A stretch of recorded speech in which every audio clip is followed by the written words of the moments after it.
கும்பமேளா பற்றி நம்ம பழைய ஷார்ட்ஸில் ஏற்கனவே பார்த்துருக்கோம். அதாவது வேர்ல்ட்லேயே லார்ஜஸ்ட்டு ரிலீஜியஸ் கேதரிங் சொல்லி கும்பமேளா சொல்லுவாங்க. கும்பமேளாலே பார்த்திங்கன்னா 4 டைப் இருக்குது. ஒன்று மகு கும்பமேளா, ஸோ அது எவ்ரி இயர் ஒன்ஸ் வந்து செலிப்ரேட் பண்ணுவாங்க. அதுக்கப்புறம் பார்த்திங்கன்னா அர்து கும்பமேளா, இது வந்து 6 வருஷத்துக்கு ஒரு தடவை செலிப்ரேட் பண்ணுறது தான் அர்து கும்பமேளா. அதுக்கப்புறம் பூர்ண கும்பமேளா, இந்த பூர்ண கும்பமேளான்றது 12 இயர்ஸ் ஒன்ஸ் செலிப்ரேட் பண்ணுறது தான் அந்த பூர்ண கும்பமேளா.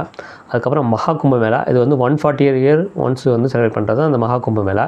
டோட்டலாக பார்த்திங்கன்னா 4 இடத்துல வந்து கும்பமேளாவை செலிப்ரேட் பண்ணுவாங்க. ஒன்று வந்து மேலேருந்து பார்த்தோம்னா நார்த் டு சவுத்து பார்த்திங்கன்னா முதல்ல பார்த்திங்கன்னா ஹரித்வார். ஸோ இந்த இடம் பார்த்திங்கன்னா எங்கே இருக்குதுன்னு சொன்னால் உத்தராகண்டில் இருக்குது. ஸோ அந்த ஹரித்வாரில் என்ன நதி ஓடுதுன்னு சொன்னால் கங்கை நதி ஓடுது.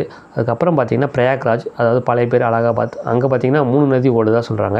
ஒன்று கங்கா, யமுனா, இன்னொன்று சரஸ்வதி. சரஸ்வதி அங்கே ஓடுறதில்ல, ஆனால் வந்து புராண நூலில் பார்த்திங்கன்னா சரஸ்வதி இருக்கிறதா சொல்கிறாங்க. அதாவது மிஸ்டிக்கல் ரிவர்னு சொல்லுவாங்க. சரஸ்வதி பற்றி பார்த்திங்கன்னா ரிக்வேத நூலில் வந்து சொல்லியிருக்காங்க. அதுக்கப்புறம் பார்த்திங்கன்னா உஜ்ஜைன் எங்கே இருக்குதுன்னு சொன்னால் மத்திய பிரதேசில் இருக்குது.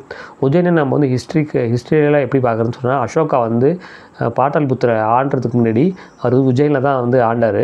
ஸோ உஜ்ஜைனில் வந்து என்ன நதி ஓடுதுன்னா ஷிப்ரா நதி ஓடுது. அதுக்கப்புறம் கீழே வந்து சவுத்தில் பார்த்திங்கன்னா, அதாவது சவுத்துனா மகாராஷ்டிராவில் வந்து நாசிக்கில் பார்த்திங்கன்னா கோதாவரி. ஸோ இந்த 4 இடத்துலாம் பார்த்திங்கன்னா இந்த கும்பமேளா மாறி நடக்கும். ஸோ 2014 யுனெஸ்கோ வந்து இன்டான்ஜிபிள் ஹெரிட்டேஜ் லிஸ்ட்டில் யுனெஸ்கோ வந்து இந்த கும்பமேளாவை சேர்த்துட்டாங்க. இன்டான்ஜிபிள் ஹெரிட்டேஜ் லிஸ்ட்னால் என்னன்னு சொன்னால் காலத்தால் அழிய முடியாததும் காசு கொடுத்து இதை வந்து விலை மதிப்பில்லாத சொத்தாகவும் சொல்லி யுனெஸ்கோ வந்து அறிவிச்சிருச்சு. ஸோ அதனால் மகா கும்பமேளான்றது 144 இயர்ஸ் ஒன்ஸ் செலிப்ரேட் பண்ணுறது அந்த மகா கும்பமேளா.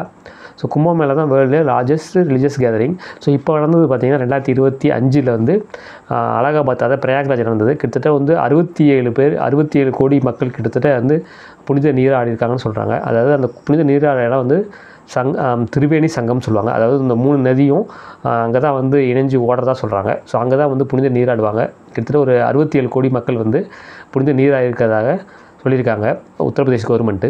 வேர்ல்ட்லேயே லாங்கஸ்ட் இரிகேஷன் டனல் பார்த்திங்கன்னா நம்ம இந்தியாவில் தான் எஸ்டாப்ளிஷ் பண்ணிகிட்டு இருக்காங்க. ஸோ அதில் தான் பார்த்திங்கன்னா சில ஒர்க்கர்ஸ்லாம் மாட்டிக்கிட்டு ரொம்ப நாள் தவிச்சாங்க. ஸோ அந்த irrigation world longest irrigation tunnel பேர் பார்த்திங்கன்னா SLBCன்னு சொல்லுவாங்க.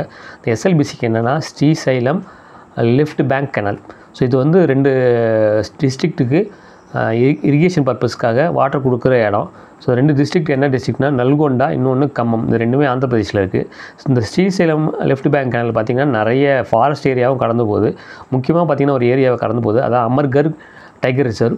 ஸோ டைகர் வந்து ப்ரெடேட்டர் அனிமல்னு சொல்லுவாங்க. ஜூலை 29 பார்த்திங்கன்னா டைகர் டேன்னு சொல்லுவாங்க. டைகரை வந்து 2 வருஷத்துக்கு தான் ஒரு தடவை வந்து நம்ம சென்சஸ் இருப்போம், அதாவது பைனியல் சென்சஸ் சொல்லுவாங்க. நம்மளுக்கு எப்படி வந்து நம்மளோட கைரேகை வந்து யூனிக்காக இருக்க மாதிரி டைகருக்கு பார்த்திங்கன்னா கால் தடம், அதாவது பக்குன்னு சொல்லுவாங்க, அந்த பக் மார்க் வந்து யூனிக்காக இருக்கும்.